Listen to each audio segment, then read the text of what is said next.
ya karanantu damamado shagargadu fani ya karanantu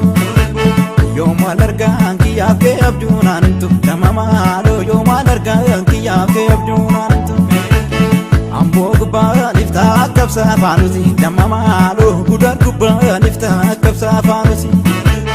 afura ke nabe ko tusi sipisi damamado afura ke nabe ko tusi sipisi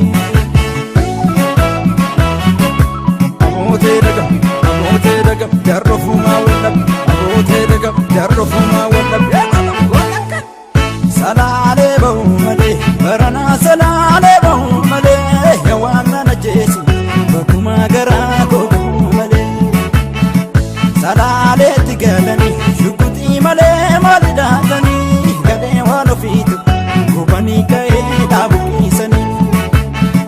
salale bo male barana salale bo male yawana najesi bakuma gara ko male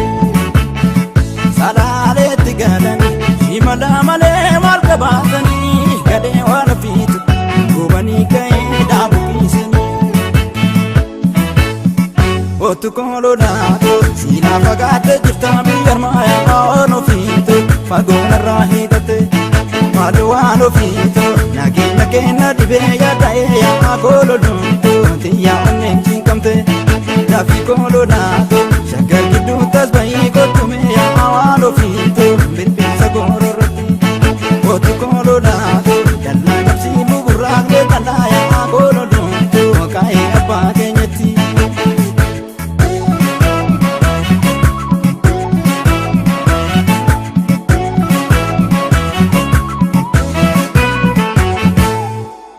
facaafte nyukote galchite damamaado sanyii facaafte nyukote galchite maalittafu filaku laku kennite damamaado maalittafu filaku laku kennite laalcha bileeto sibiila nyaachisani damamaado laalarraddato ririma nyaachisani daftee dhuftu kobaatti na doorsiisani damamaado nannaqabdu kobaatti na dhaannatanii amote daga jarrofu ma wala amote daga jarrofu ma wala salale bo male barana salale bo male yawana najesi bakuma gara ko male salale tigalani shukuti male malidatani gade wano fitu kubani kai dabukisani salale bo male barana salale bo male yawana najesi bakuma gara ko male salale tigalani shimala male markabatani gade wano fitu kubani kai dabukisani otu kolo nato sina fagate jirta biyar maya ono fitu fagona rahidate maluano fitu nagina kena dibe ya dae ya kolo duntu tiya onen kamte